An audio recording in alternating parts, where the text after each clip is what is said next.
Hello आत्मीय साधक भाइयों एवं बहनों। योग साधक डॉक्टर रमेश का सभी को सादर प्रणाम। अगर आपसे कोई पूछता है कि बताओ पूजा पाठ के लिए कौन सी चीज़ें आवश्यक है, तो आप अपने बुद्धि विवेक से यही बताएंगे कि मंदिर जाना, दिया अगरबत्ती कर लेना, प्रणाम करना। पर ये सब चीज़ें बाहरी कृत्य हैं, बाह्य आवरण हैं, इससे ज़्यादा फर्क नहीं पड़ता। आज हम लोग ऐसी जो गुप्त चीज़ें हैं, जो पूजा पाठ को, हमारे पूजा उपासना को फलदायी बनाने वाली जो चीज़ें हैं, उन पर आज चर्चा करने वाले हैं। कोई आपसे कहता होगा ना कि हम इतना पूजा पाठ कर रहे हैं लेकिन हमारे जीवन में कोई सफलता नज़र नहीं आ रही है, और हम इस भगवान की पूजा किए, वहाँ पे गए, कहीं पे भी कुछ हमारा सफल नहीं हो पा रहा है। तो ऐसे जो शिकायत करता हैं, उन सभी के लिए ये वीडियो उन तक पहुँचा दीजिएगा कि ये आप में पूजा पाठ में ये कमी रह रही है। अगर इसका आप पालन करते हैं तो आपकी पूजा पाठ ज़रूर फलदायी होगी। तो आज मैं आप लोगों को पूजा उपासना के जो 3 महत्वपूर्ण साधन जो गुप्त हैं, जो उपक्रम बताए हैं परम पूज्य गुरुदेव पंडित श्री राम शर्मा आचार्य जी ने, उन्हीं को आपके सामने रखने वाला हूँ। तो जो पूजा उपासना में, हमारे पूजा कर्म में फल यानी कि फ़र्क लाते हैं, अंतर लाते हैं दूसरे के पूजा उपासना से, और हमारी पूजा उपासना में जो अंतर आएगा इन 3 चीज़ों से आएगा।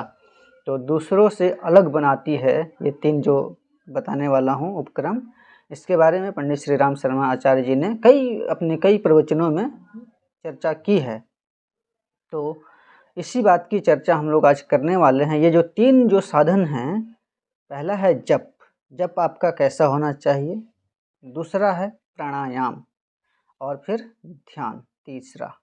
तो आपके पूजा पाठ में फ़र्क लाते हैं ये तीनों चीज़ें, और आपके साधना को सफल बनाने में सब हेल्प करते हैं, सहायता करते हैं। तो आइए आज के चर्चा को विस्तार से समझते हैं। तो बोलिए परम पूज्य गुरुदेव की जय, और शुरू करते हैं आज की चर्चा। उपासना के अनेकानेक प्रयोग अभ्यास हैं, अनेकों योग सिद्धांत हैं। उनका निर्माण साधकों के निजी अनुभव अभ्यास के आधार पर हुआ है। उनके पीछे शास्त्रकारों की दूरदृष्टि, वेधक दृष्टि भी है। योगों की संख्या 84 बताई गई है, जिनमें राजयोग, हठ योग, मंत्र योग, प्राण योग, लय योग, स्वर योग, नाद योग आदि प्रमुख हैं। मात्र शरीर से किए जाने वाले आसन, बंध, मुद्रा आदि की संख्या भी सुविस्तृत है। ये सब आप जानेंगे योग में अगर रुचि है तब। तो इन सभी का एक व्यक्ति द्वारा अपनाया जाना असंभव है। अब इतने चीज़ें बताई गई है कि उन चीज़ों को अगर किया जाए, अपनाया जाए, तो आपकी जीवन निकल सकती है। तो वो कौन सी जो मेन चीज़ें हैं, मुख्य चीज़ें हैं जो हम लोग लैक करते हैं अपने पूजा उपासना में, तो उन चीज़ों को आज हम लोग जानेंगे। तो आइए जानने की कोशिश करते हैं। नदियाँ अनेक हैं, पर उनमें से गंगा, यमुना, सरस्वती का संगम ही तीर्थराज बनाता है। इसी प्रकार साधना में 3 को ही प्रमुखता दी गई है। उन्हें भी सर्वसाधारण के लिए सुगम, साथ ही थोड़े प्रयास में अधिक फल देने वाला माना गया है। इनमें छोटी छोटी भूल रहने पर भी किसी अप्रत्याशित संकट या अनिष्ट की आशंका नहीं है। अनेकानेक साधनाओं का आविर्भाव इन्हीं की शाखा प्रशाखाओं के रूप में हुआ भी है। तो ऐसी प्रमुख साधना धाराओं में 3 को वरिष्ठता दी गई है। पहला एक है जप, दूसरा प्राणायाम, और तीसरा है ध्यान। इनकी श्रेष्ठता भी क्रमशः एक के बाद एक ही है। तो ये जो क्रम दिए गए हैं, जप, प्राणायाम और ध्यान, इसी क्रम में आपको ये सब करना है। जप सामान्य है, माला भर गिनते रहने और निर्धारित शब्दों की बार बार पुनरावृत्ति करते रहने से वातावरण को स्वच्छ, समाधान कारक बनाए रहने से जप की प्रक्रिया सही रूप से चल पड़ती है। अगर इतना वो जो आप बार बार शुद्ध उच्चारण के साथ मंत्र का अभ्यास कर रहे हैं तो ये, और आपका वातावरण बिल्कुल सात्विक है, पॉजिटिव है, तो जबकि प्रक्रिया चल पड़ती है। शब्द गुंथन मंत्र की विशेष शक्ति है। उसके अक्षरों का कुछ अर्थ भी होता है, पर वह अर्थ ऐसा नहीं है जो इससे पूर्व जाना न गया हो, और उस जानकारी मात्र से कुछ अधिक हित साधन होने वाला हो। शिक्षा प्राप्त करना ही उद्देश्य हो तो उसे स्वाध्याय सत्संग के आधार पर पूरा किया जा सकता है। मंत्रों में उसका अक्षर गुंथन ही रहस्यमय है। यदि उन्हें प्रयोग करते समय समुचित श्रद्धा विश्वास का पुट लगाते रहा जाए तो उसका समुचित प्रतिफल मिलकर ही रहता है। तो ये की मुख्य बात है। जब आप जप कर रहे हैं तो उसका अर्थ चिंतन मन में चलता रहे, पूरा शब्दशः अर्थ न भी हो तो लेकिन भावार्थ उसका मन में चलता रहे, और उसमें आपको श्रद्धा और विश्वास का पुट लगा देना है, तो आपकी जप जो है बिल्कुल सार्थक रहेगा।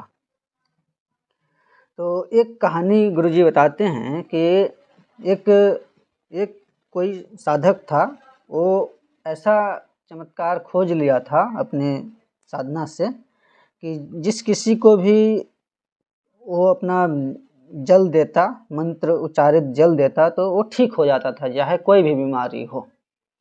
तो गांव में उसकी प्रसिद्धि फैल गई पूरी कि ये बाबा जी हैं, इनके द्वारा दिया गया पानी से आदमी ठीक हो रहे हैं, कैसा चाहे कोई भी बीमारी हो, कैसा भी असाध्य रोग हो, सब ठीक हो जा रहे थे। तो ये जो प्रसिद्धि है उनके उस साधक के गुरु के पास पहुंची, किसी भी माध्यम से पहुंचा होगा, कोई बताया होगा कि आपका चेला तो बहुत प्रसिद्धि पा रहा है, लोगों को ठीक कर रहा है। तो ये जो प्रसिद्धि का जो ललक है उनके गुरु में जग गई कि हमसे ज़्यादा कैसे हो गया वो। तो वो किसी तरह से भेष बदल कर अपने शिष्य के पास गया और कोई रोग के लिए अपना वो उससे समाधान पाना चाहे। तो उस शिष्य ने उनको सामान्य रोगी की तरह ही अपना जो देते थे पानी उनको भी दे दिया, जाके पी लीजिएगा और आपका ठीक हो जाएगा। तो ठीक हो गया, मतलब कि वो तो श्रद्धा विश्वास से देता था। तो गुरु अब इतना ललायत हो गया प्रसिद्धि पाने के लिए कि अब हमें भी पाना है, हम भी लोगों को ठीक करेंगे ताकि हमारा नाम हो। तो उन्होंने क्या किया कि अब अपने असली रूप में आकर के उस शिष्य से जानना चाहे कि तुम ये बताओ कि तुमने ये सब चीज़ें कैसे किए।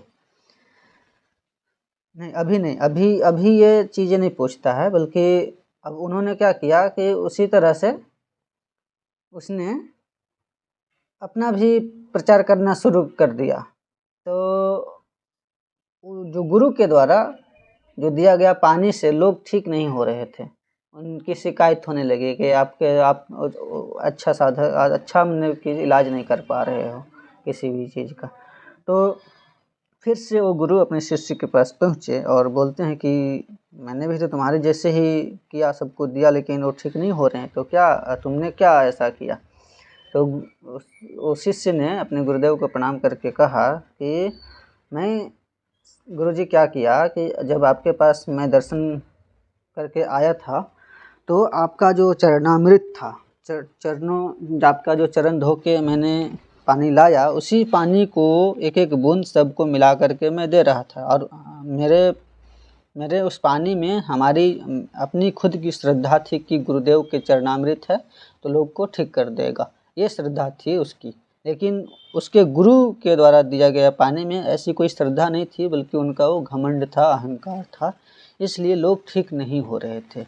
तो ये कहानी से शिक्षा मिलती है कि कोई भी चीज़ हम मंत्र का जाप कर रहे हैं या कोई भी चीज़ हम ऐसा कुछ कर रहे हैं तो उसमें श्रद्धा का होना बहुत ही ज़रूरी है। तो अब हम लोग आएंगे, दूसरा जो चीज़ है प्राणायाम। प्राणायाम का महत्व क्या है। दूसरा वर्ग प्राणायाम का है। श्वास से संकल्प शक्ति के सहारे चुंबकत्व भरा जाता है और उसके सहारे से वायुमंडल में भरे हुए प्राण तत्व को खींच निकाला जाता है। इसकी अवधारणा में साहसिकता उभरती है और आत्मविश्वास बढ़ता है। तो जीवनी शक्ति का अभिनव संचार होता रहता है। प्राणायाम की अनेकानेक शाखाएँ प्रशाखाएँ हैं, पर उनमें से सरलतम जो प्राणायाम है वो प्राणाकर्षण प्राणायाम है। यह 3 चरणों में पूरा हो जाता है। सांस लेते समय सात्विकता का ग्रहण करना, और उसको रोके हुए क्षण में जब आप सांस रोक रहे हैं तो उसमें भावना करना है कि हमारे अंदर की जितने भी नेगेटिव चीज़ें हैं, बुराइयां हैं, वो जल करके उसमें भस्म हो रही है, और फिर सांस निकालते समय उन्हें सभी नकारात्मक चीज़ों को बाहर छोड़ देना है। तो यही 3 अगर प्रक्रिया अपना लिया जाए लंबी गहरी सांसों के साथ, तो ये प्राणायाम की प्रक्रिया सामान्य रूप से, सरल रूप से पूरी हो जाती है।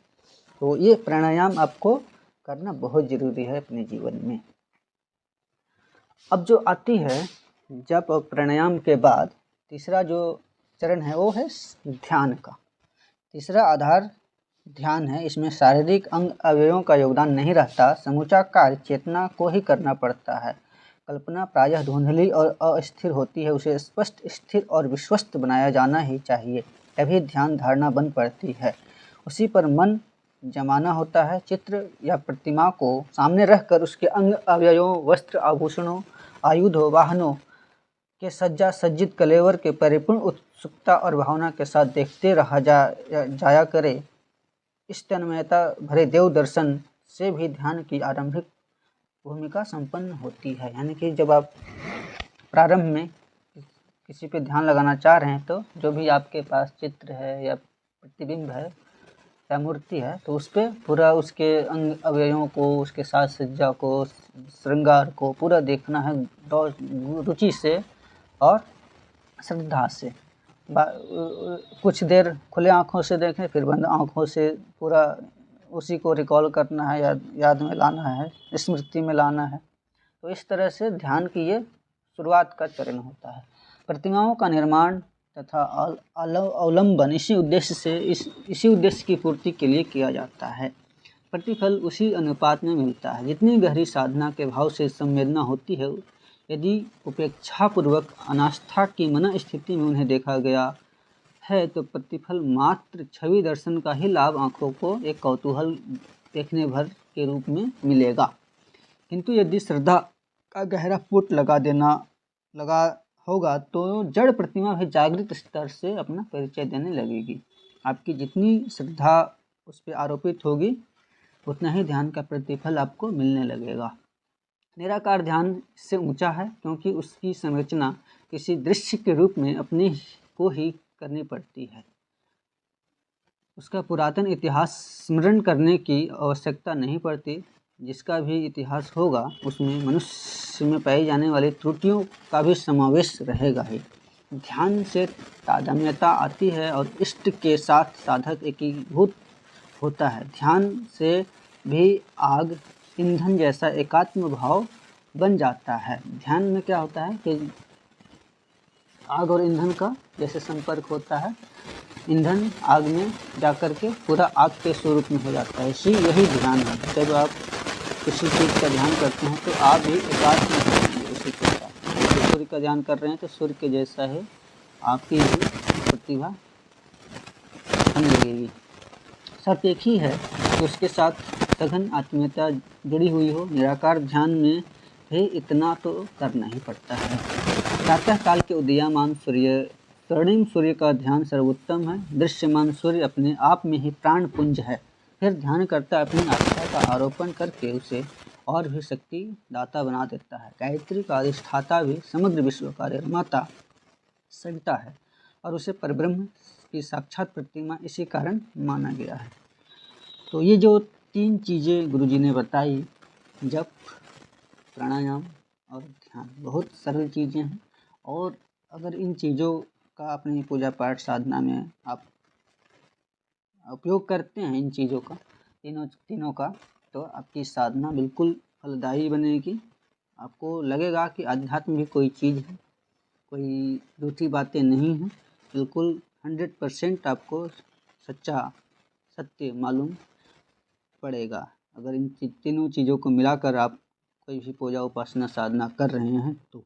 और इन बातों को जो शिकायत करते रहते हैं कि हमें तो कोई लाभ नहीं हो रहा, उन तक ज़रूर पहुंचाइए इस वीडियो को, उन्हें भी लाभ मिलेगा, आपको भी पुण्य फल मिलने वाला है, अगर उनकी जो असमंजस से दूर करते हैं इस वीडियो के माध्यम से। तो मिलते हैं अगली वीडियो में बिल्कुल नए विषय के साथ।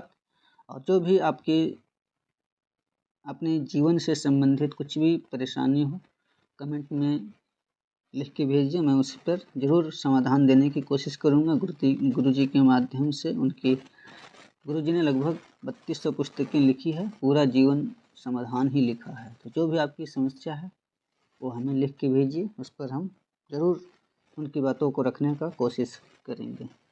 नमस्कार, प्रणाम। मिलते हैं अगले विचार क्रांति के साथ।